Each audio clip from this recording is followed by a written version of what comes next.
I'm Holly, and with my sister Heather, you're listening to Haunted Family Podcast, a weekly podcast about the paranormal, unsolved mysteries, and even some true crime. And this episode is definitely paranormal. Definitely. I mean, there's some death, don't get me wrong, but no murder. No crime. At least no murders that we have found. Right. So, this episode was we're way off topic, or off our plan. This was supposed to be around Halloween, right? No. Well, yeah, actually, I think so. Yeah.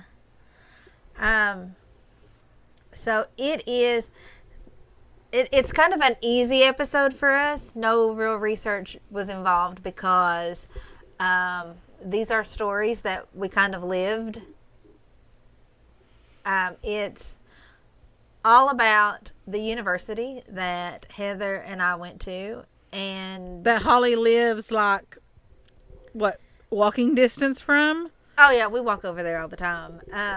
Actually, I'm there every Tuesday and Thursday because Emmy's swim team practices there, and actually Abby was there today for a choir thing. We're just there all the time. It literally is walking distance to our house. It's fun that Emmy is a swimmer because the old pool, I guess the old pool at Morehead, the natatorium, was supposedly haunted. Yeah. It's been torn down though now, hasn't it? Yeah. Yeah. I mean, it was chained shut and no one ever went in there when I was in school, so. Yeah, and they tore it down and made more parking for the president. Of course. Yeah. And actually, the newer old pool isn't even a pool anymore. So we're on third generation pool, and the new one is super nice. The old one, I guess version 2 was kind of sketch. Oh yeah, it was. I mean, it was kind of old when we went to school there. But the new one, I'm confusing myself. The latest generation of the pool is, wow, it's great. It makes me wish that I was still swimming. You can live vicariously through Emmy. I know, and I do. I may have gone crazy buying swimsuits. It's okay. You can never have too many swimsuits. That's true. Anyway, so let's give a little background about the university first. Okay. Morehead State University actually began as the Morehead Normal School. There's nothing normal about Morehead. No, and we're named Morehead. What do you think? Yeah, it opened its doors in 1887. Yeah. There was only one student on the first day of the first class at MSU. Actually, Morehead Normal School started in a rented building that where it was located is now the Adrian Doran University Center, or as everybody in Morehead calls it, ADUC, because that is a mouthful to try to say. It is. Actually, and it's going under massive renovation right now. So it was undergoing massive renovation when I was in school there. It's new massive renovation. Like, when you were there, they were just doing the inside. Like, they're tearing down all the outside and. Well, I mean, that marble facade was like crumbling off because marble does not do good in our climate here. No, it looks great. I'll try to take a picture, maybe post it on our Instagram. Traffic is a mess there, but the building's looking great. In 1922, Morehead Normal School closed, and the Kentucky General Assembly formally established the Morehead State Normal School. And it was, it had its first student fall of 1923. Yeah. Then it became pretty much just a teacher's college. and now it's just a full university. Yeah, in And 1930 honestly, it was it's shortened to just Morehead State Teachers College. Then 48 in 1948 teachers was dropped, and then it became an actual university in 1966. it's a fairly decent school, if I do say so myself. Well, I mean, I have a nice job thanks to it. But there are issues with the school. Namely, almost every freaking building in the school is haunted. Yes. And I am not exaggerating. No. I don't know if this building is haunted now because I have not been in there since my freshman year. But when I was a freshman, the girl that lived 3 doors down from me died. Not like she wasn't like murdered or killed herself or anything. She just died. She just died. Yeah, it was very weird. So, I went to school. I mean, I went home that weekend, and I came back Sunday night because something about Morehead, people always go home on the weekends because there's really nothing. There's really nothing to do if you're a college student on the weekends here. To be a college town, Morehead sort of, rolls up the sidewalks at 9. Yeah. And on the weekends, they never unroll the sidewalks. Yeah. That's pretty much true. I mean, we're constantly busy on the weekend, but, I mean, we live here and, my kids are in high school, not college yet. But anyway, so Monday morning, okay, I had and it's so crazy that I can remember this, but I had an 8 o'clock class on Monday, Wednesday, and every other Friday. Holly, who in the world signs up for an 8 o'clock class on Monday? Listen, my 8 o'clock class was English, and I never missed it. I sometimes went to class hungover on Fridays, but I never missed my 8 o'clock English class. Now, I often missed my 9-10 psychology class, and it's very weird that I remember that from my freshman year, that's how it went. But did you have the Canadian psychology professor? Dr. Clow? He wasn't Canadian. I don't think that was his name. No, I had a Canadian who always wore this shirt that kind of looked like a frat party threw up on it. Oh, no. No, yeah. I don't think. I mean, he was a great professor, but he always wore that same sweater. I wanted to buy him a new sweater. I had a guy, with that class, I don't remember who I had for that class, but I ended up taking like 6 psychology classes before I graduated, so I don't really actually remember who I had for that class.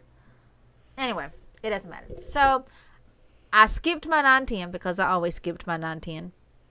And I was on my way back to my room. And there was a police tape around the building. Which is weird. Which is weird. And I couldn't get to my room. And I was extremely tired because I just got up and went to an 8 o'clock class. And so I started talking to some of the girls that was standing there. And they were like, oh, somebody died. And I was like, yeah. Well, no, here comes the stretcher wheeling the girl out, and they put her in the coroner's vehicle, and they drive off with her. And then they cut down the tape, and we get to go. And so I'll no sooner get to my room than I get a knock on the door from the RA,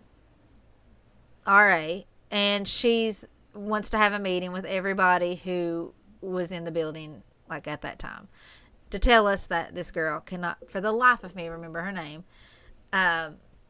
died sometime over the weekend, and her roommate came back early Monday morning and found her laying there. Roommate completely traumatized and left. She didn't leave the school, but she would not stay in that room, and actually that room was empty for the rest of the year. Now I didn't hear anything really or see anything, but I didn't really spend a lot of time in my room that semester. And then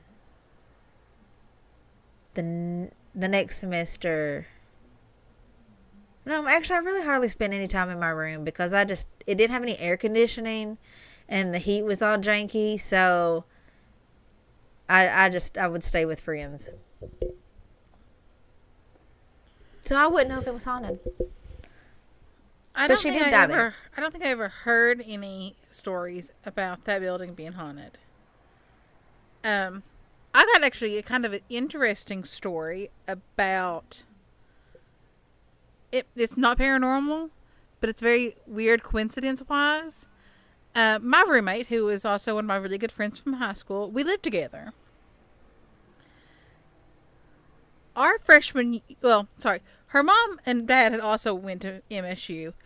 When her parents were freshmen, they were working on Breckenridge, which is one of the class buildings, and John F. Kennedy was killed. When we were freshmen, they were working on Breckenridge, and 9/11 happened. So we've always said that, they should probably just stop remodeling Breckenridge because bad things happen. Yeah, really. Actually, I don't think that they've done anything to it since then. So, Well, they probably shouldn't. Just be safe. I mean, they've done And lots of work around campus, but I don't think they've done anything to break it. I'm actually surprised they haven't changed the name of Breckenridge Hall. Well, it's named after somebody who I think donated a butt ton of money. Yeah, but the Breckenridge family was tied to the Civil War, and Yeah, people probably don't remember that though. probably not. Although if they most listen to buildings this podcast, on it'll be changed. Yeah, most buildings on Morehead's campus are named after, like most schools, named after people who have donated a butt ton of money to the school, or former presidents at the university. Button Auditorium, which we will talk about because it is haunted, was named after the first president of the university, Dr. Frank Button. Actually, let's just go ahead and talk about Button because I've already got my notes pulled up for that. Okay. Well, then after that, we'll move to Morehead State University's fifth president's building namesake, Baird. So, Button was built in 1928 and renovated in 1968. This building houses the drama department, and then the offices upstairs are the ROTC. I have spent more time in this building than I care to even talk about. This is where all of the plays are held. It's where some of the bigger student recitals are held. It's where the elementary school that my girls went to, this is where all of their spring and winter concerts were held. It's where band clinic is held. The band clinic concert. It's where I'm blanking. Any kind of like large speaking engagement. So this is actually the building that Heather and I saw John Douglas at. It's and throughout the year, they're always doing the school. Well, the student government is always bringing in like comedians and things just to entertain the students. So it's a very active building. It is. It's used for plays. But pretty much, I say drama, but it's for really anything art. It's really the downstairs is pretty much just an auditorium and some rooms. So anything artsy is held here, and like I said, any kind of speaking engagement thing. So it is a in demand building in regard to people renting it out, even just people in like schools in the county, not just the university. In this building, I hate to, well, I guess this is a true crime podcast, so I'm going to admit to some illegal activity on my part. My sophomore, junior, pretty much my sophomore and junior year, I lived with a girl named Barb, which we've mentioned before, and Barb and I would go to Button and steal toilet paper and take back to our dorm room. Because they were too cheap to buy their own Because we toilet were too paper. cheap to buy our own toilet paper.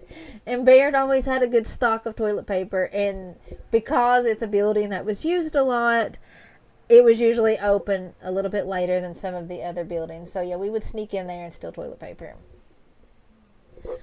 I'm now going to either get arrested or get a bill for all of the stolen toilet paper. I think the statute of limitations is probably up on stolen toilet paper. Well, I hope so. I couldn't imagine that it would. Oh, I didn't know this. I'm just pulling up some of the stats on Button Auditorium. I've always known that it was, the Department of Military Science and ROTC, but I didn't know they had an indoor shooting range. I didn't know that either. That's actually kind of cool. Yeah, I was trying to pull up how many people can sit in the auditorium. It's 1,200. Oh, okay. Just for the record. I did not know. It's a pretty decent size. Yeah, it is. So, I'm going to say that while Barb and I were lurking around this building at night, I didn't really see or hear anything. So everything I'm about to say is kind of just hearsay because I didn't witness it myself. But supposedly there was a janitor named Kate who fell from the balcony while cleaning and she broke her neck. And she was cleaning one of the clocks, wasn't it? I think so. Now the thing is yeah, it's a balcony, but it's not that high up, and she would literally have to land on her head. She might have landed on one of the seats, though. Well, that's true. I mean, she could, yeah. But, I mean, it's not that high up, so I can't imagine if you just land on the floor that much is going to happen, except maybe a broken arm. Yeah, but she might have landed on one of the steps or something. Well, not steps. One of the seats. Chairs. Okay, that's completely possible. Another incident that happened here was a theater department hazing accident. I didn't even know the theater department had hazings. Yeah. I mean, apparently all groups like that have hazing, or had. Off the record that hazing does not happen anymore, right? But, yeah. I mean, like, I know the music department does. Abby and Hannah have friends who they belong to the flag sorority or something. I didn't even know that existed either, but yeah. So apparently stuff happens that we don't know about. Well, in this case, they were going to fake hang her, but the ropes got twisted or misplaced, and instead of having the actual rope holding her, being the rope around her waist, that was put around her neck. Yeah, that sounds. And it is rumored that several people in the theater department say that they have been on stage and heard someone gasping like they were dying. Yeah, I've never actually I have been on stage because after the girls' performances, I would often help carry instruments back out to their music teacher's car so that we could leave soon. So I have actually been on stage, but I didn't hear anything. Of course, it's so crazy after concerts that you can't hear anything. Yeah, I have had weird experiences in Button. Like thinking you see somebody walking, next to you and not. I know somebody who was walking up the stairs and felt somebody brush past them. And there was, seriously, maybe only 20 people in the whole auditorium at the time. And no one was, close enough to brush against her. But nothing major.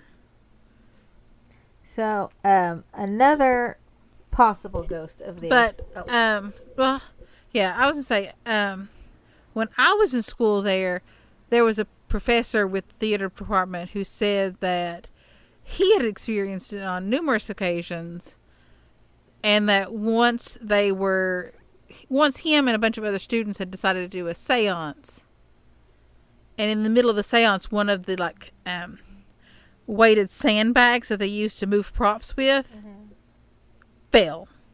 Oh. Like the rope broke. Could have been a weird coincidence. Could have not been. I don't know. Yeah. But I mean, yeah, I'm not one to say, hey, your paranormal experience is fake. right. Yeah, all I can say is I didn't experience anything. The final potential ghost in this building is a little girl who you can sometimes hear calling out for her mom. And she supposedly fell while they were doing the renovations on the building. But I'm always very leery about little girl ghosts. I think it's from all those horror movies where the little girl ghost ends up being the evil one. yeah, it's because little girls are evil. Truth. The dorm room you lived in your freshman year where the girl died was... Butler. Oh, I just found a story about Butler. Apparently, this is from a book. The book is called Haunted Colleges and Universities.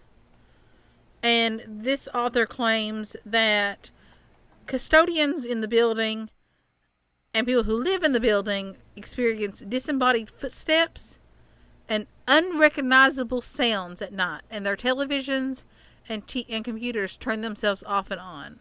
No, I never had that happen. And it says that the commotion could be caused by any of the 3 former residents who've died in the building. One being a girl who was taunted and bullied to the point of hanging herself on the 2nd floor during spring break. Okay, well, it was the 2nd floor, but she didn't hang herself, and it wasn't spring break. So it could be oh, no. The hanging took place the year after. Oh. That's... Remember? You had moved out of the building by then. I didn't know anybody else died while I was Yeah. there. I wonder if the hanging took place in the same room because it was the 2nd floor. I don't know. I don't really remember those rooms being designed in a way that you could hang yourself. No, they're really not. I mean, maybe the bathrooms, but not the actual dorm rooms. Well, how would you hang yourself in the bathroom? Didn't they have overhead water pipes? Yeah, but not that tall. I mean, even I could reach up and adjust it. I don't know. Weird. Yeah. But yeah, no, the girl that died on the 2nd floor when my freshman year, she didn't hang herself. She just died, and it wasn't spring break. Besides spring break, everything shuts down and everybody has to go home. Yeah, the only people that are allowed to stay there over spring break are international students. Yeah. Okay, so what next? You had another story about Butler, didn't you? About Button, didn't No, you? I'm done with Button. Okay. Do you want to talk about probably the most famous haunting at MSU? Baird. Okay. Like literally as young as like middle school, I remember my teachers in middle school who had attended Morehead talking about the ghost at Baird. It's a pretty famous ghost as far as the state of Kentucky is concerned. Yeah. If you think musicians, if you think that I spend a lot of time at Button, that's nothing compared to the amount of time I spend at Baird, because Baird is the music building. So I mean, yeah, I had some classes there, but and MSU has probably one of the best music departments. Yeah, I mean, we were probably in the country. We were national percussion. I guess our drum line was like national champions forever. Yeah.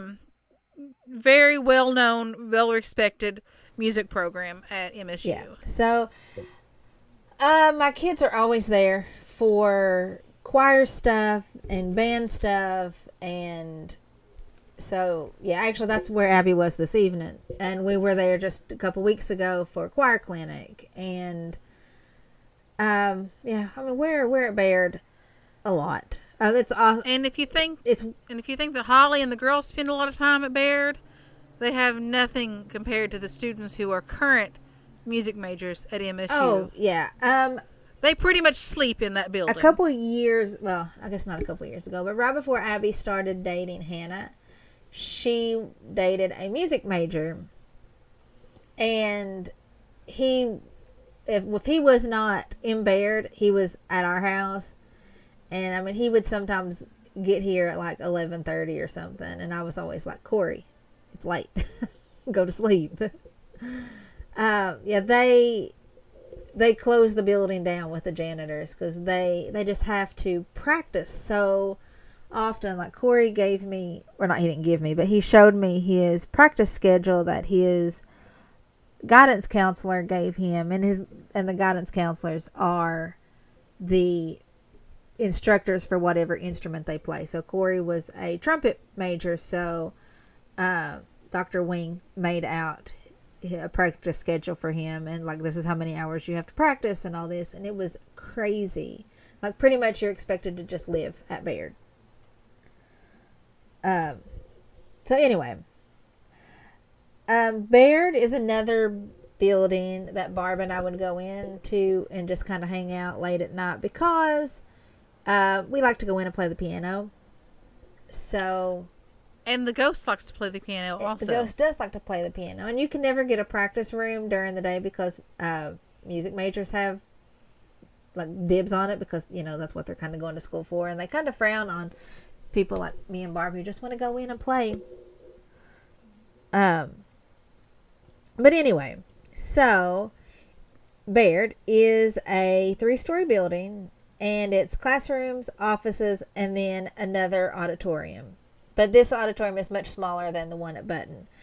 But this auditorium is used all the time also. It's smaller student recitals.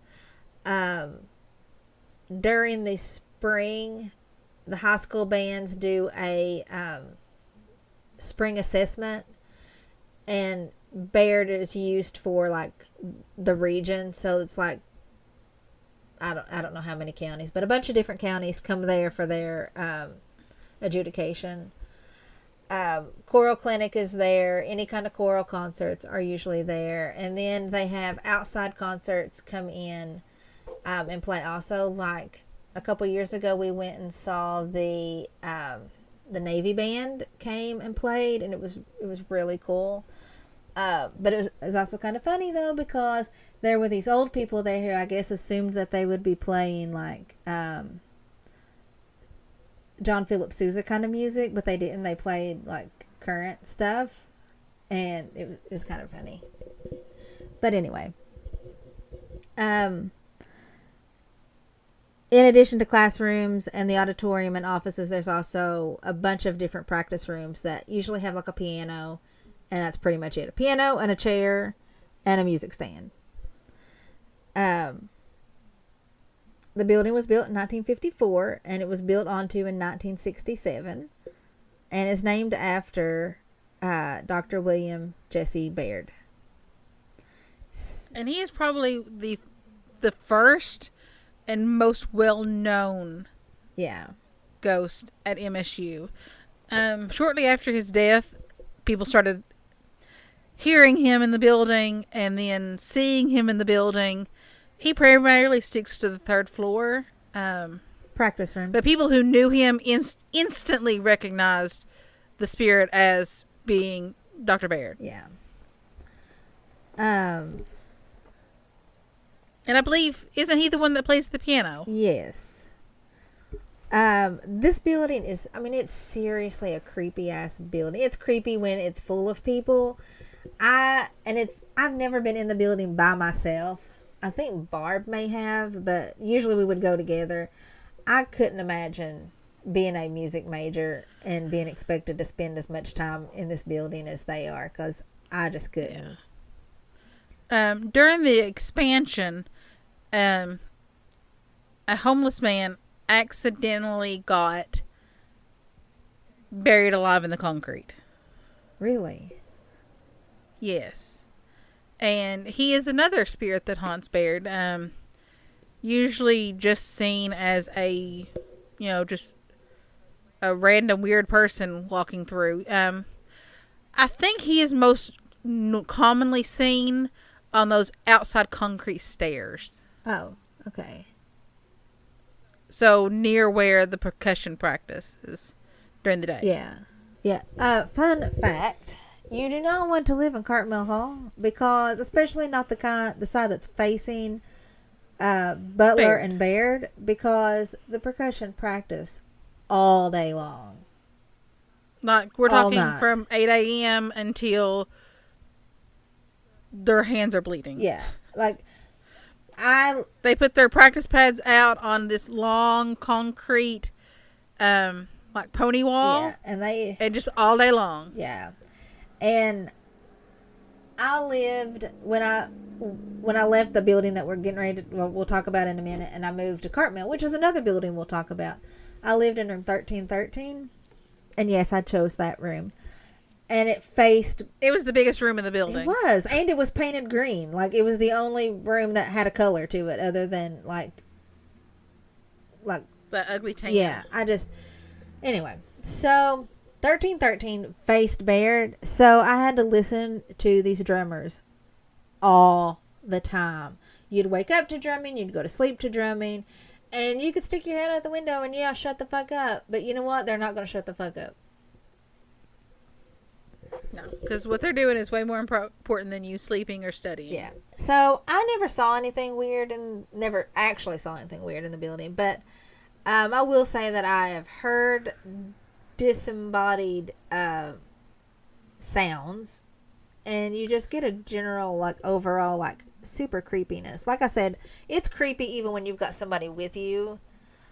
I wouldn't want to be there. I had a weird experience outside of the building.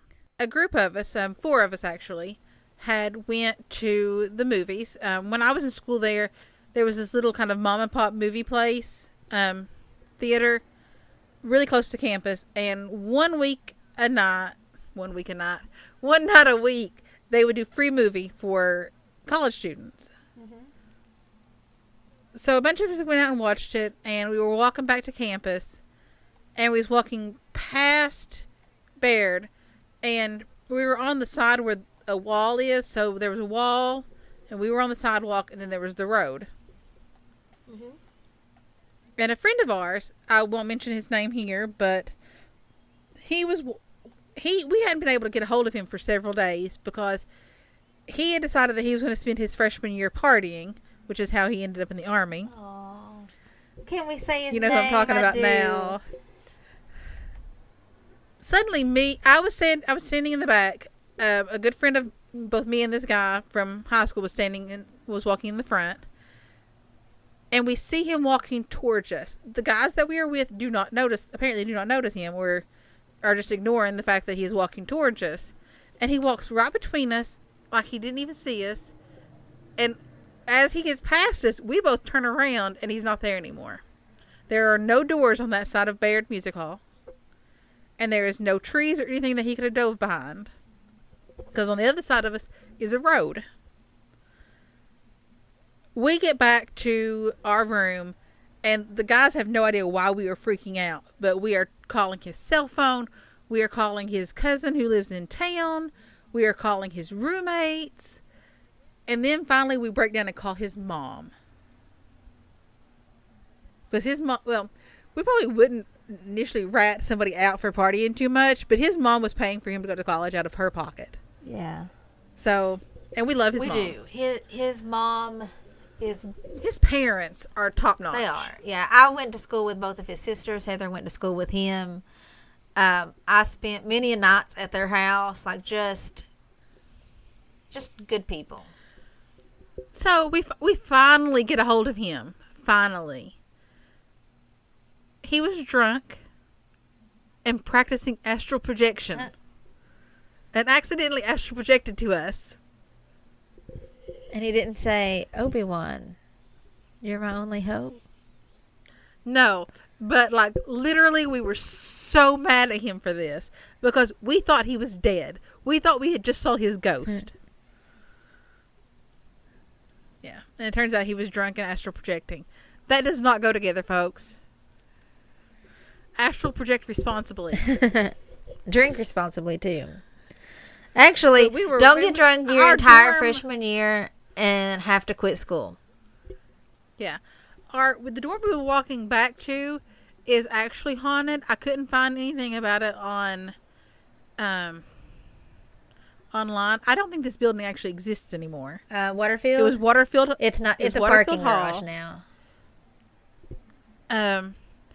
It actually was supposed to be just office buildings, but they had so many students living on campus our freshman year that they had to open it up as dorm rooms again. It hadn't been dorms in like 10 or 15 years. But as overcrowded as the school was, there was one room on our floor that they wouldn't let occupants in. And according to our hall director, he didn't even have a key to that room. Is this the room that you can always hear laughter out of? Yes, it was right by the bathrooms. How this building was set up, you walk up the stairs. The stairs are in the central part of the building. And then when you walk out of the stairwell, you can either turn left and go down a hallway, and just around that corner will be a bathroom. Turn right and walk around that corner, and there'll be a bathroom and another wing of rooms. And this was like, the bathroom door was at the end of the corner, and then this door was right there. And you could always hear like movement in the room and laughter. But I mean, several times we had peeked under the door and the room was completely empty. I don't know that I would. One day my roommate was walking back from class. I was in the room already. She was walking back from class, and she said that there was a guy who walked up the stairs in front of her and got out on our floor. Our floor was a female-only floor. She said he walked around the corner, unlocked that door, and walked in. She immediately ran down the hall to our room. We was like maybe 6 rooms down from this. Grabbed me and said, there's something in that room. We picked into the door and there was nothing. Is this also the floor where the fire doors would open and shut? Yes, like randomly, all of the fire doors, because on the far ends of each wing was another set of stairs, and they stayed locked unless there was they stayed shut unless there was an emergency, and that was fire exits. We was not allowed in those stairwells unless there was an emergency, and the RA did whatever to unlock them. Yet, randomly, usually in the middle of the night, all of the fire doors on all of the floors, all 4 floors, would start slamming open and shut. And it'd go on for maybe 2 minutes and then stop. That's crazy. Yeah, it got this building got torn down. Maybe, I don't, the bottom is a parking garage and the top is the new, like food court and stuff. So, and it's fully built. So I'm not for sure when all that got finished or when it happened. I don't know, but I would have loved to have a brick from that building. Well, I wanted, like, when I got married, I lived right next door to this building. That's where my married housing apartment was. Oh my God. Holly, you realize that my bedroom is bigger than your first apartment? Yes. It was bad. Like, Morehead State University, their former married housing was the original tiny homes. Oh, yeah. I remember when we moved back to Morehead, Abby was 4. And I wanted to drive past and show her where her first place was. And the building was completely vacant because it was going to be torn down. And now it is torn down and it's just parking. And we went in, and she was like, "Where was my bedroom?" And I was like, "Yeah, baby, you didn't have a bedroom. Like, your closet. Your bedroom was the closet. Your closet was this hallway right here. We hung hooks to hang your stuff on. It was the You could almost sit on the couch and flip burgers on the stove. almost. I mean, like you could sit in the bathtub. Actually, you could sit on the toilet, wash your feet on the bathtub, and open and shut the door to the bathroom all at the same time while washing your hands in the sink. Yeah. I mean, teeny, teeny tiny. Yeah, it was. I don't think that building was haunted. It was not. But the reference to that was. I don't think there was room for a ghost. No, I mean, some crazy stuff happened, but just because there was crazy people who lived there, not. Like your Chinese neighbors who thought you was going to eat your rabbit. Yes, I had an illegal pet rabbit named Flower, and I'm copying to a lot of illegal activity in this episode. Anyway, so I had this illegal pet named Flower, and I had a little leash on him. So whenever like the bug man would come and spray for bugs and stuff, I would take the bunny out to the lake because we were right beside the lake, and then I'd bring him back after it was all clear. But my Chinese neighbors thought that I was going to eat my rabbit. Even though it was a Holland Lop, I was not going to eat my bunny. Yeah, they asked to be invited down for the rabbit dinner. Yeah, of course, they were pregnant at the same time that I was, and they asked how long my mom was coming to stay with me to help me with the baby, and I was like, not at all. Oh my God, where would Mom have stayed? I don't. In a cabinet? Well, the girl's mom did come and stay. Like, she came and stayed, I think, for, like, the rest of that year, and then I guess they went back to China. I'm not for sure. But I was like, no way. Anyway. Not haunted, but just weird people who lived there. Probably one of the few buildings on campus that was not haunted. Yeah. So let's talk about Nun. Which we've actually talked about Nun Hall in several episodes. We have. So Nun, if you, like in relation to campus, so we talked about Waterfield. Nun is behind. I can put a picture of Nun Hall and a layout of the room. Oh, that would be on our Facebook page. That would be great. You should do that. Yeah, actually, we'll probably post lots of pictures of these buildings that we're talking about on our Facebook and possibly on Instagram. So if you do not follow us on Facebook, you might want to go ahead and do that. So Nun was built in 1969 and it was upgraded in 2003. And I don't know if it got remodeled again or not, but that's where I mentioned Abby's boyfriend Corey. This is where his dorm room was, and actually his room was on the same floor that I lived on. Now, when I lived there, it was, it's a very odd building. At the time, that's what we're going to talk about. At the time, it was laid out very weird, and it was an all-girls building, and each floor had a different sorority on it. Yeah, it's not the tallest building on campus, but it looks to be because it kind of sets up on a little hill. Yeah, it's the mouth of a valley. It's only 9 floors high. Yes. I lived on the 7th floor. But when you go into this, when you go into this building, you start out inside a room, like you would imagine, like a lobby kind of area. But then when you take the elevator up, you open up to the outside, almost like a motel, and you have to navigate down hallways. There's rooms on the back side facing the hill, and there's rooms on the front side facing campus. My room was on the front side facing campus. And you're on the outside walkway, and there's big cutouts in the concrete. Like windows. Yeah, so if you remember, like from our episode, never mind, we didn't actually do an episode and post pictures of Waverly Hills. So they would not know in relation to how that the hallways are the same. But anyway, instead of there being windows, when you walk down the hallway. There's just big cutouts where a window should be, but there's not. The rooms are on the right or on the left if you're on the back side. And then you've got just open air cutout windows. At the time. At the time.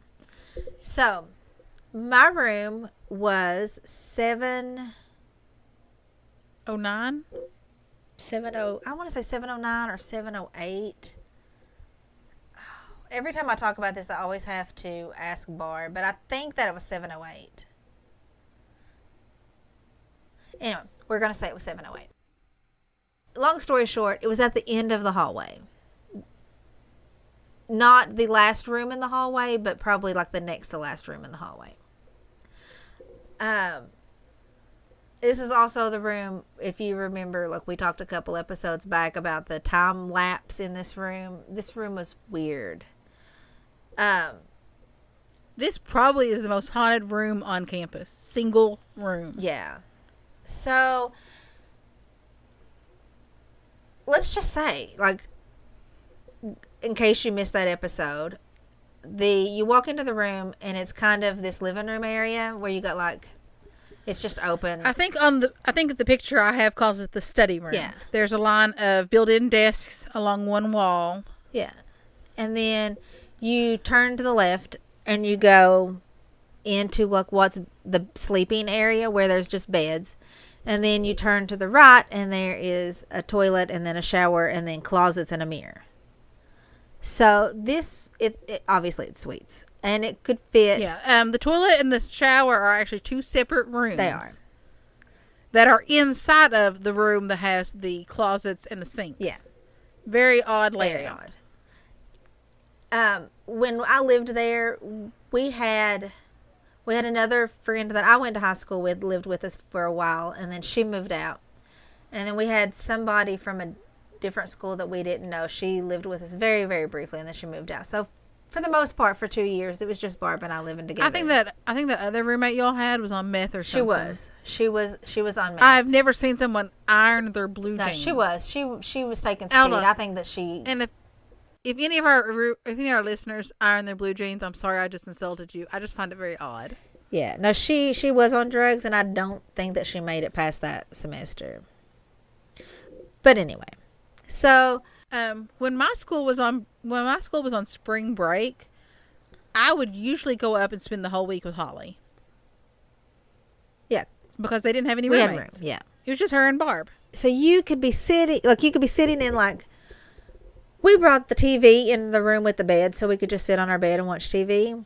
And really, that study room only had a computer and like the refrigerator and microwave. That was pretty much it.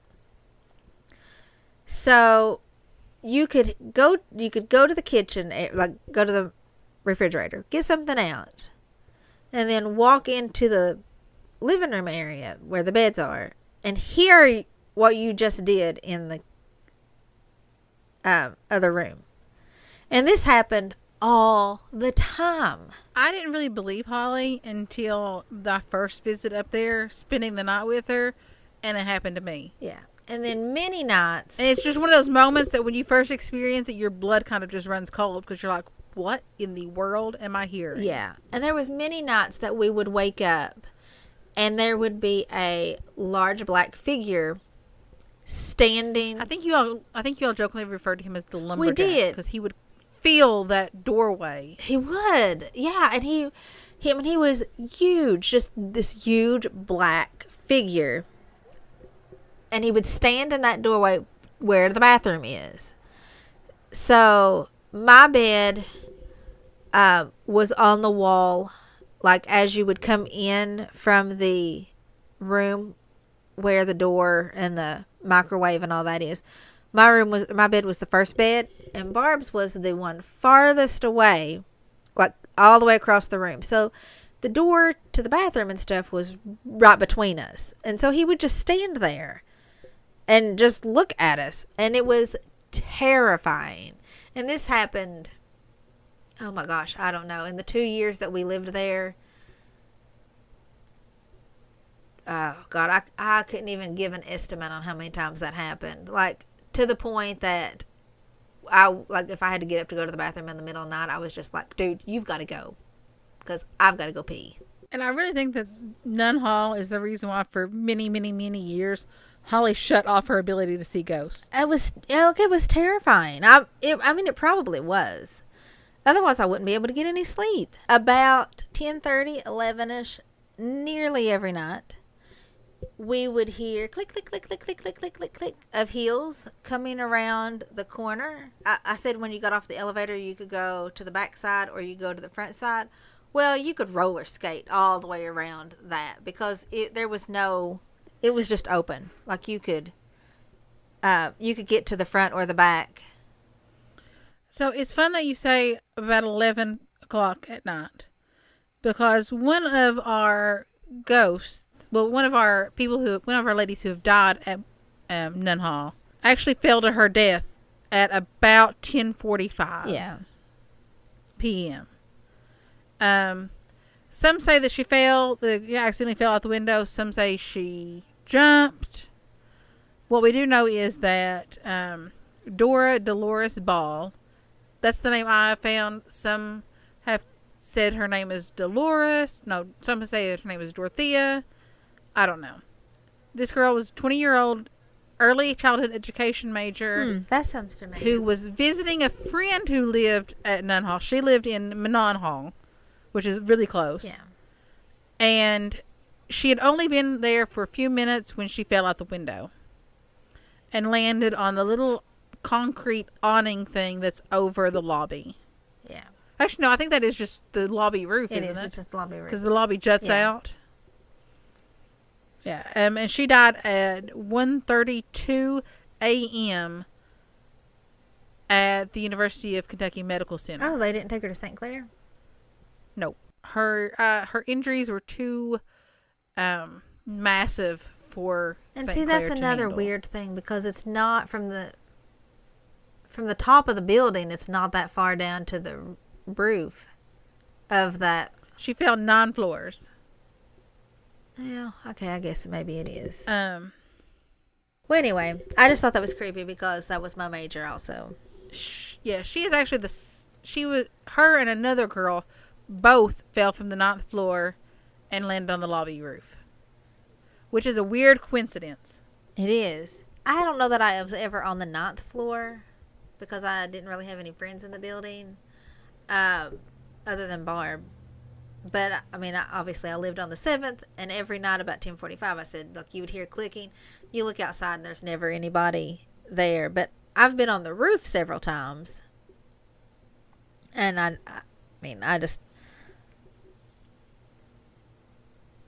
never got the urge to jump or anything. No, but and other students have also reported this ghost moving things around in their bedrooms. Well, turning the shower on or the sinks on. Barb and I were so messy that we wouldn't have even noticed if somebody moved any of our stuff. Flicking the lights on and off and shaking their beds to wake them up are all very common reports at Nun Hall. Yeah, I never had that happen either. You all did have the stinkiest bathroom ever. Yeah, but we also had like the messiest room ever. True, but your toilet room, which I swear to God is like a coffin, it smells like something died in there all the time. What was wrong with you girls? Well, I mean, we did have the wall of shit. Barb would take poster board, which was really just large posters of like sports schedules, and turn it around so that the white poster board sign was out. And she would wallpaper the bathroom with it so that as we were sitting there using the bathroom, we could write notes or whatever. And she called it the wall of shit. But definitely Nun Hall is definitely haunted. Definitely. I don't really know if it's the whole building or if it's just your all's room. Yeah, I don't know, but yeah, our room was definitely something there. But I don't know if I've ever experienced a time delay like that. Oh no, I know I haven't. Okay. Another girl who died at the other girl who fell from the 9th floor I don't have her last name. I do have her first name, Miss Carolyn. And she jumped from the 9th floor and landed on the lobby roof. And she also later died at the hospital. So neither of the two that jumped from the building died on the roof. Yeah. Ginger, another student, lost a game of Russian roulette. Why would you even play that? I don't know. Probably drunk because, it's college. But a gun on campus. This probably happened way back in the day where they was a little lax about those sort of things. But I don't have what room this happened in or her last name. I'm sure in true college fashion they would keep that hush hush because they don't want the room to be labeled as the death room. Right, like poor Butler has. Yes. We mentioned this next dorm room earlier in the episode when we was talking about Baird Music Hall. Directly across from Baird is, I think it's the tallest building on campus. Yeah, I think so. It is 16 stories high and can house 508 students at full capacity. And that was my favorite dorm room growing in college, Cartmel Hall. I can't say that it was my favorite, but it was fine. Although I do have a funny story about living at Cartmel and being really mean to the band kids. Because I was a former band kid, so I know that when the band lines up for like parades or whatever, they were actually marching to the field for band practice. So you line up and then you wait for a signal to move, to start marching. And that signal, at least for my band, and I was hoping for their band also, is a series of whistles called roll off. And I had a whistle and I stuck my head like just barely out the window and I gave roll off and half the band started moving and they all got yelled at and it was hysterical. Hopefully there's former MSU musicians who are listening to that and they're thinking, oh my God, that was you. God, we should call this not just Ghosts of Morehead State University, but Holly's Juvenile Delinquent Years. So after I lived in Waterfield, we moved to another dorm room. I can't remember what it was called. We only stayed there for one semester, and then we got into Cartmel. We wanted to be in Cartmel because Cartmel's kind of more centrally located. Yeah, it is. I think Cartmel has actually a bomb shelter in the basement. Does it? I didn't know that. I'm pretty sure. Like a fallout shelter. Because it was built during the Cold War. Okay, but anyway, I lived on the 7th floor, 707 to be exact. I liked that because it was almost right across from the bathroom. Well, when I lived in 1313, it was also across from the bathroom, kind of diagonal to the bathroom, and the stairs, the emergency stairs, which is good because somebody fucking pulls the fire alarm all the damn time in this building. So you need to be near the stairs. Oh my God. Listen, one semester, the fire alarm would go off, and I am not exaggerating, 10 to 15 times a day. Once it went off at like 3 o'clock in the morning, and it was -5 degrees outside. And as soon as we got back in the building, it went off again. Oh. They found out that it was bugs in the wiring. That's not surprised me. No, it didn't surprise me either. But I don't really know if... Well, okay, there are a couple stories about 2 people who have died either in or near Cartmel that some say haunt the building. I can say for a fact that my room was absolutely haunted. Without a doubt, haunted. If you call up my former roommate, she will tell you the same thing. And she will say, man, sometimes I miss Pervert Pete. Because that is, Pete was not his real name probably, but that is what we jokingly referred to him as. Because sometimes he would make his appearance known while we were in the shower. Or sometimes we would wake up to him rubbing our legs.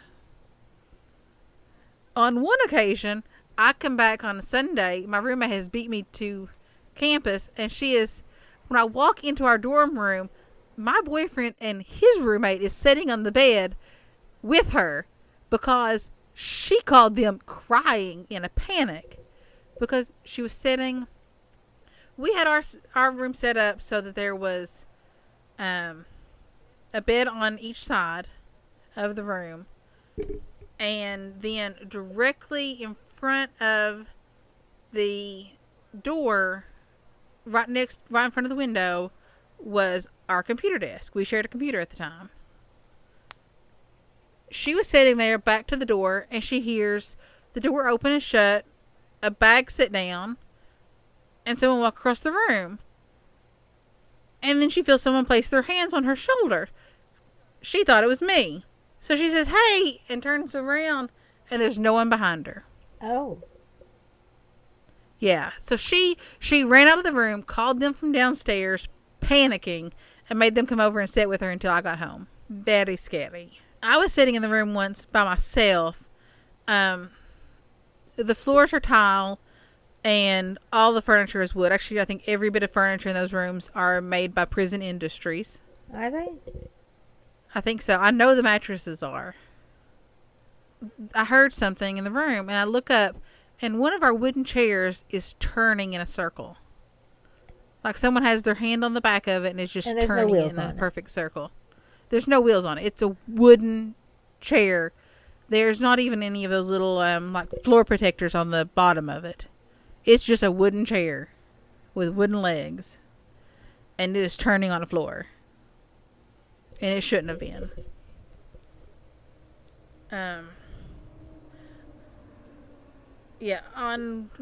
We knew we was going to be in for a rough night of like constant paranormal activity when we would fight over who was turn off the light, because we dreaded this moment every night. You turn off the light, and then as soon as you get back in bed, the light would flip back on. And if that happened, we knew that we might as well just not even try to sleep, because it was going to be one weird thing after another happening in that room all night long. Our TV would turn on by itself all the time. Like, all the time. And, I mean, we would physically see things in this room. He wore a striped shirt, red striped shirt, kind of like Waldo. So, I don't know why we didn't call him Waldo. Red striped shirt. Come on. Elm Street. Freddy Krueger. Yeah. Kind of had tousled hair. He had a very 70s look about him. But we asked several times, and we tried several different methods of paranormal communication and divination to try to get his name out of him, and no go. He just wouldn't talk to us. Well, wouldn't like physically tell us his name. So we just always called him Pervert Pete. But yeah, it got to the point where we wouldn't go to the shower alone. There was 4 shower stalls in our shower area, and we would only go together because of all the times that we had seen him peeking in the crack of the shower on us. And I don't know if anybody, we had friends on the floor, and nobody else even mentioned experiencing anything like this. Well, they might not have been open to. True. In 1968, as the building was still being worked on, a young man, I don't have his name, tried to ride a cable from the 9th floor down to the ground. And he died. That's the smart thing to do. Yeah. And then another student, I don't have the date or any information on this other than he was a band student, and he was in the parking lot trying to earn money by selling hot dogs.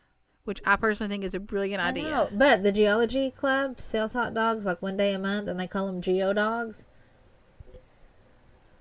I remember. That's a smart idea. I also. know. I remember this because I bought one on the day that I was in labor with Abby. Awesome. I know. I walked down to Lappin, and I got a Geo Dog and a bag of chips. And then I walked. And then you bought jewelry from Abby and Larry? I did. Like, listen, their name is not really Abby and Larry, but that was when Dharma and Greg, the TV show, was on. And these people reminded me so much of Dharma's parents, Abby and Larry, that I had to just call them Abby and Larry, which was ironic because I was having Abby.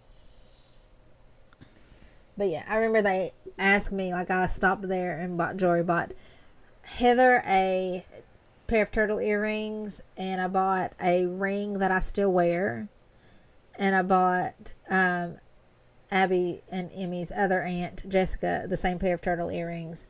And they were like, oh, when are you due? And I was like, oh, well, later today. I'm in labor. And they thought I was crazy for shopping while I was in labor, but that's just me. Yeah, so this student's propane tank that he was using to cook the hot dogs exploded and killed him. I told Holly when we was doing the pregame for this episode that I really feel that this is the student who was Pervert Pete. Because he seemed like a band kid. Yeah, the ghost kind of just seemed like a band kid. Weird, perverted, but not really harmful in any way. Both me and my roommate had been band kids in high school, so, I'm not saying anything bad about band kids. We just recognized the type. Yeah. I mean, and none of our friends ever experienced anything paranormal in our room either. We actually had a girl, we're both still friends with her. We met her through the guy who was with us when we saw the astral projection of our other friend. We had just met him and his roommate, who was also with us that night, at the beginning of the school year, and instantly became friends. A friend of his lived on our floor of Cartmel for a whole semester because she hated her roommates and they wouldn't move her out. So she just moved all of her stuff over to our room and slept on our floor between our beds.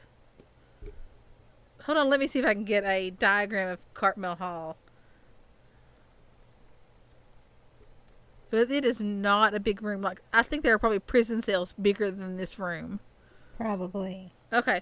The average room size is 13 feet by 11 feet. Let me see if I can find the average cell size. I'm texting a prison guard friend of mine right now to see how big the cells are at his prison. Well, when I pulled up the dimensions of the room, apparently they now have wireless internet throughout the building.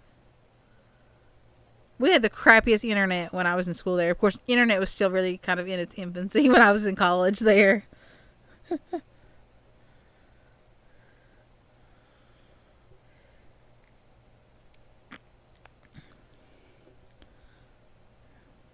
Okay. They said the average is 9.5 by 6.5. So my dorm room was a little bit bigger. A little bit bigger than a prison cell. And we had 3 girls living in it. Wow. Well, 3 girls and a perverted ghost. My boyfriend, actually I'm dating him right now, for Christmas one year bought me this huge metal tin and he filled it full of hair elastics. He probably put like 15 bags of hair elastics because I had super long hair at the time and I was always losing hair elastics, or he was stealing them. And not a couple weeks after the semester started, that tin of hair elastics went missing. I searched everywhere in that room. The very last day as we was moving out, I pulled my desk drawer all the way out and set it on my bed. And right there in the drawer where I would have seen every time I pulled the drawer open was my hair elastics. I am convinced that Pervert Pete had stolen my hair elastics and then returned them. Well, yeah, because you were getting ready to leave. Yeah. But, I mean, at least he returned them. So what building are we talking about next? I've got the lake and the old pool. We can talk about the lake. Okay. So the lake, Eagle Lake is really just a glorified pond. yeah, and it's got, But there's a good walking trail all around it. yeah, it's pretty. And yeah, it's a nice place to just sort of go and forget about campus life. It's a 30-acre lake. Um, it was named after the school mascot, and yeah, I mean it's pretty much just a pond. Now, I never saw anything at this lake, but of course I am not much of a hiker, so I didn't really go walking the trails much. Um, I did used to live right at, pretty much right at the lake, and I never saw anything, never heard anything. But supposedly somebody drowned there, and so you can see people. And then in 2013, there was a hiker that had a heart attack there. So I'm sure that there are rumors out there now about it being haunted by those two, but I never actually saw anything. But now other people say that, you can see like a light, or you can see just random, people in the woods, but I never saw anything. And then with the pool, we kind of mentioned that a little bit when we talked about Emmy swimming. Oh, wait, hold on. Now, I had a really funny experience at the lake once. And with the same two gentlemen that I mentioned earlier. We all four went hiking around the lake once, and they are both city boys. One's from Lexington, one's from a town in Ohio. They are not Eastern Kentucky country boys. So we're walking around the lake, and one of them sees a snake, a little tiny baby snake, maybe a foot long, and picks it up. And me and my former roommate, Jessica, look over at it and see it. And from 6 feet away, we both scream, "Oh my God, throw that thing!" They had picked up a baby copperhead. Oh my God. For those of you who don't know, baby copperheads are just as venomous as the adults. And probably a little quicker to bite you. We never had any paranormal experience at the lake. We were also never there at night. Right. I wasn't either. One of the ghosts apparently drowned herself in the lake after finding out that she was pregnant. And this happened apparently in the 70s when abortions were still illegal in the state of Kentucky. So, hey, let's just kill ourselves. Yeah, so she did the next logical thing and killed herself. So apparently, some people say they hear her weeping at night. I've never been there at night, so I really can't say. I would say that the lake is probably pretty creepy looking at night with the fog coming out of it. And it's actually, against rules to be at the lake after dark, and the campus police do patrol the area. Yeah. I'm sure that is more because stupid drunk college kids are going to drown in the lake, as opposed to we need to keep them away from the ghost. Yeah. Oh, I mean, just stupidity. The lake, you go up a steep hill to get to the lake, and so when I was a student there, we had this really big snowstorm, and they canceled classes, and some dumbass decided that they were going to sled down that hill, and they hit a tree. Oh my God, it was a perfect sledding hill. They hit a tree, except for the trees and at the bottom. Broke their leg. I think someone did that when I was in college there too. Actually, I'm not for sure. I'll have to look on Tuesday when I go to the swim meet. I'm not for sure if the trees are still there, but the pool is right beside the lake, so I think they actually did cut off those trees. Yeah, I'll have to look. So probably a smart idea. Yeah. So speaking of pools, so the first pool was built in 1932, and it was one of Kentucky's first indoors pools. It was they called it the Nauditorium, which literally just means the pool building. Yeah.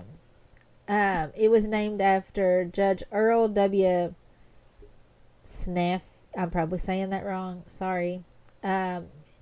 He was a former member and secretary of the Board of Regents. So it went out of service in 1988, and it was torn down in 2008. So when I was a student there, the building was there, but it was just chained shut. You couldn't get in it. And believe me, we tried. So Yeah, we tried when I was in college there too, because it was still standing when I was in school. But I mean, it was chained shut, and they did a really good job of making sure you didn't get in that building. yeah. It was actually a very beautiful building. Yeah, it really was.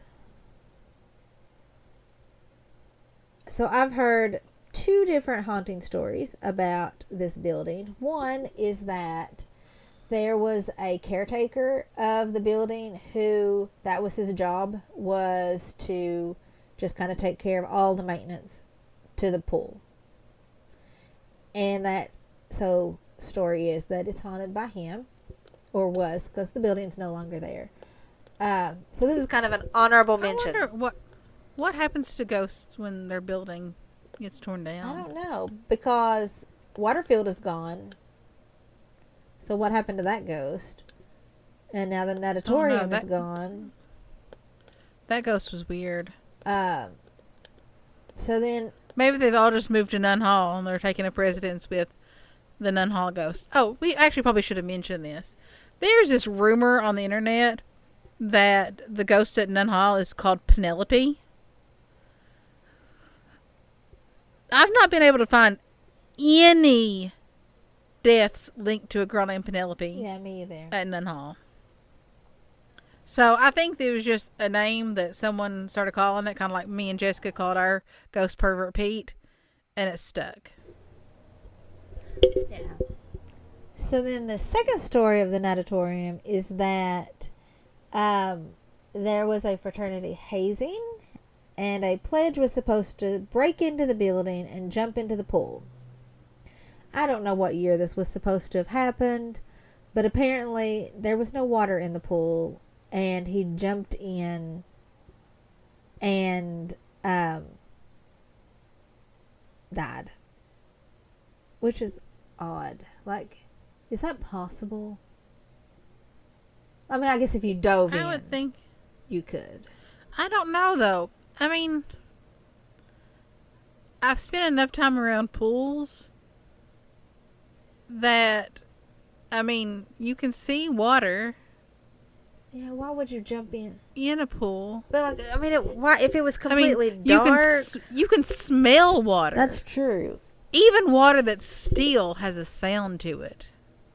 And it carries your footsteps and your voice in a certain way that an empty pool doesn't. Right. So why? But maybe this person doesn't really know anything about water. I don't know. I'm gonna call bullshit on that. Yeah, me too. This story doesn't sound plausible.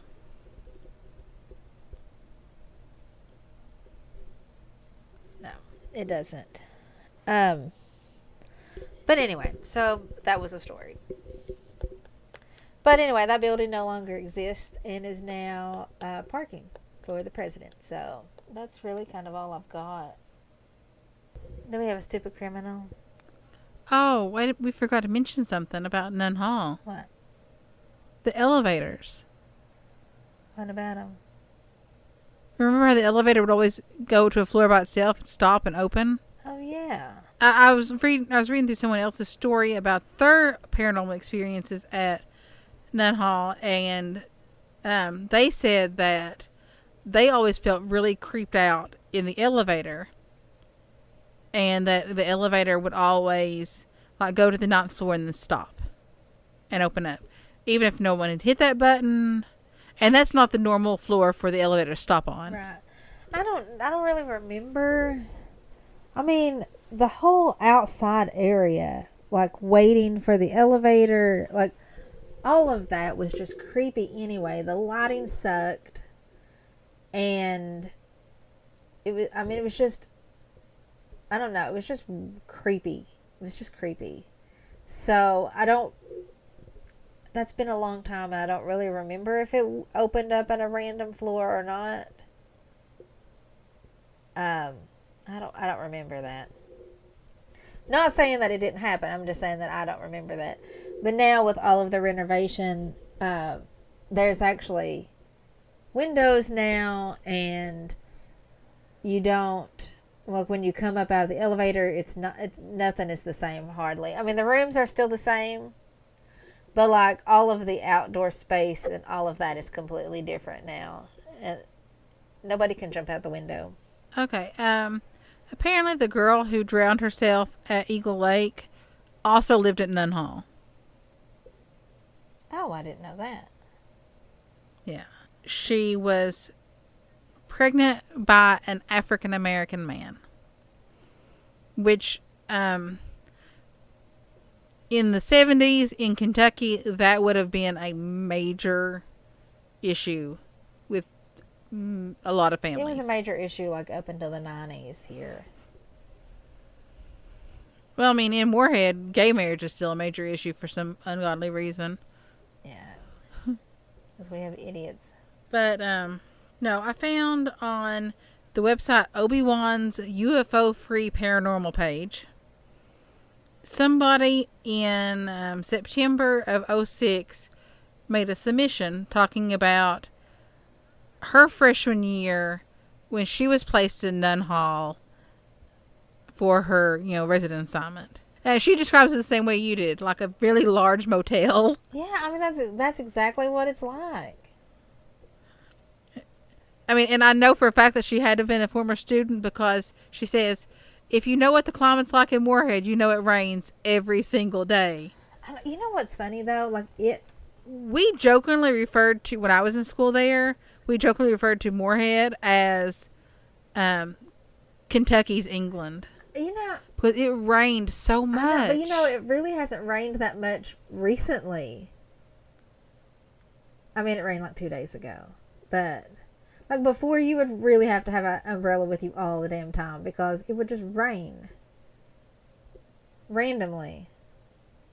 Yeah. She says that her and her roommate would often wake each other up in the middle of the night by talking loudly in their sleep, even though neither one of them had ever experienced sleep talking before. And that her roommate would sleep all day because she said that something kept waking her up all night, shaking her bed. She said that they would wake up every morning, most mornings, to find that their cell phones and laptop chargers had been unplugged from the wall, and that nothing had charged while they slept. They would turn off all the lights before they went to class, and when they would return, every light in the TV would be on. Well, there was no cell phones back. Well, people didn't really have cell phones back when I was a student because I'm old. They were starting to get them when I was a student. Holy, are you sure this isn't you? What? Because this right here, one particular night, my little sister was visiting me, and we were watching a movie and making popcorn. 3 times the TV turned itself off. Maybe. What's it on? We checked all the cords to make sure that no one was sitting on the remote. And, that can't be you all because I don't think you all had a remote to your TV. You could find it in your pile of stuff. Well, I didn't say that we could find it. I just said we had one. And Ernie's probably listening and thinking, well, things have not changed. She still can't find her remote and all the mess. I don't know. What are you looking at? I mean, it might have been something that I commented on. No, this was a submission to a paranormal website that lets people write in their submissions. She also said that she had this really bad urge every time that she was alone to jump out of one of the windows. No, I can't say that I ever had that urge. She was like, and now seeing how many people have jumped or fallen out of the windows, it's very weird that I was having those urges because I'm not normally a suicidal person. That's very weird. I'm very glad that I did that little search for Nun Hall ghosts and found that. Just for the sake, if you Google search Nun Hall Morehead State, your blog post is like the 8th hit down. Isn't that awesome? Yeah. Haunted University, cat hair and glitter. Cool. I don't really know if any of the other dorms are haunted. I never heard anything about any of the Manons. Yeah, I only ever lived in Cartmel, Butler, and Nunn, so I don't know. Oh, if you do a search for Nunn Hall, Morehead State University Haunted, yours is the 5th hit down. Oh, that's cool. Yeah. I can say that I absolutely enjoyed my time at Morehead, and the ghosts just sort of accentuated college life.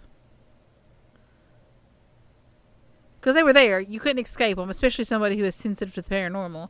You can't escape them on that campus.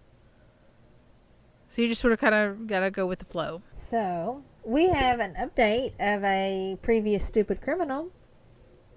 Yes, we do. And actually, if you follow us on Instagram, I posted a little something about this earlier in the week.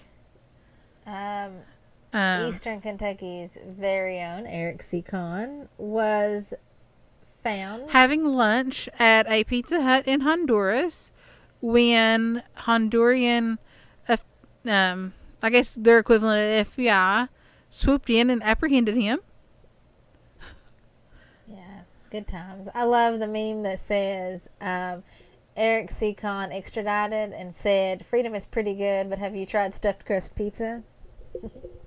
Oh, I kind of like the one that I posted on our Instagram where it says, "I'll be home for Christmas." Oh, that's good too.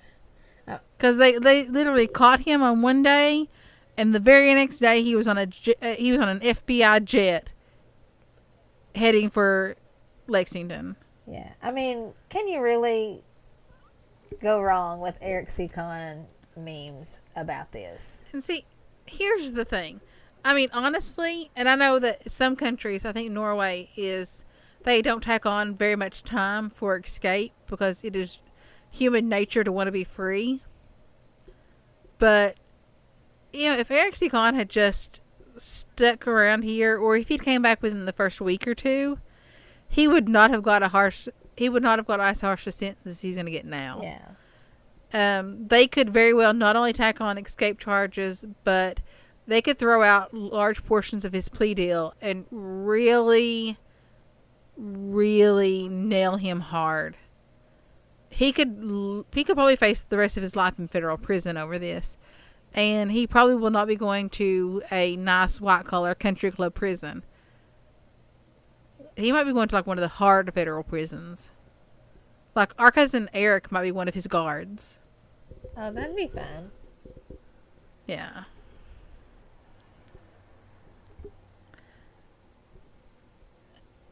For those of you who don't know, Google Eric C. Kahn. You'll find a treasure trove of information on him.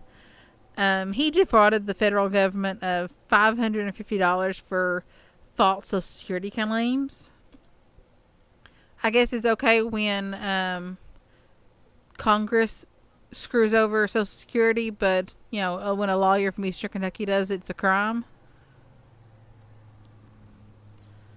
Are we going to use him as our stupid criminal, or do we have another stupid criminal? If we've got another stupid criminal, I think a new stupid criminal also. Oh, I've got one. Okay, well, I got a funny story. Hold on. I sent a cop friend of mine a meme about this guy on meth fighting off 15 cops while occupied with something else. And he's like, haha, where did he find 15 cops at? And I responded with Krispy Kreme. That's funny. Yeah. Okay, well, this is a stupid criminal like we've never had before. Okay. So, this criminal... Is this from Florida? It kind of feels like a Florida. It's from Florida. It's from Fort Walton Beach, Florida. The criminal breaks into a Florida liquor store and drank a bunch of bourbon. Can't fault his taste right there. Right. A liquor store employee found him next to a broken and empty bottle. Now, would you like to know what the kicker is? Sure. This evil, evil, evil criminal was a possum. Not the story I expected. Yeah. Emerald Coast Wildlife Refuge officials say the possum was brought in by Fort Walton Beach, Florida police officer on November 24th. So are they going to give him like AA or Um, Possums Anonymous? I don't know. What do you do for an alcoholic possum? I don't know. Staff tried to sober him up by giving him lots of fluid and just kind of caring for. Actually, it was caring for her as she sobered up, and they're just gonna let her, I guess, sit for a couple of days and think about, the error of her ways. I can't help but think that she was driven to drink by like all of her possum babies, because a mama possum carries her babies on her back for like ever. She's probably tired of those damn things and just needed to get away and unwind. I really love the store owner's quote. The store owner's name is Cash Moore. And he says, but it just, she says, she came in from the outside and was up in the rafters. And when she came down through, she knocked the bottle in the floor. And when she got down on the floor, she drank the whole bottle. But it just goes to show you that even animals are impressed with Cassius. Yeah. Yeah, they kept her for a couple days and then released her back into the wild. So I hope that her time in the drunk tank taught her a lesson. Me too. So if you have another stupid criminal, it doesn't even have to be human apparently, send it to us at hauntedfamilypodcast@gmail.com. If you have a story that you want us to cover, just let us know, because we're working on our schedule for next year. And the next 2 weeks we have got awesome true crime, back-to-back true crime for all of our true crime lovers, and it is great. We are going to probably not end the year, but we are going to go into Christmas with possibly my favorite serial killer. Not that you should have a favorite serial killer, but this one is just so fascinating, and it was the serial killer that got me interested in true crime. So that's exciting. Yeah, we're going out of 2017 with a bang. And as usual, if you would like to start a podcast of your own, try Podbean, because it's easy, it's affordable. They don't limit your space like some other hosting sites does, and it fully integrates with YouTube. It lets you share on all social media. And uploading is so easy. And don't even get me started on the analytics, because I am obsessed with looking up who our most listened to states are. Looking at you, California. I just love it. Like, not just in the United States, but we have listeners in the world. Like, we're international, and that just blows my mind. And we know all of that. It does, because we have Podbean. Yes, and literally every time we get listeners from a new place, we text each other and we do happy dances. Yeah, we do. You all make us so happy. I mean, it's like ridiculous how excited we get over getting new listeners or getting a comment on something. We really get excited. I just pulled up our analytics for our most downloaded episodes of all time. And that is?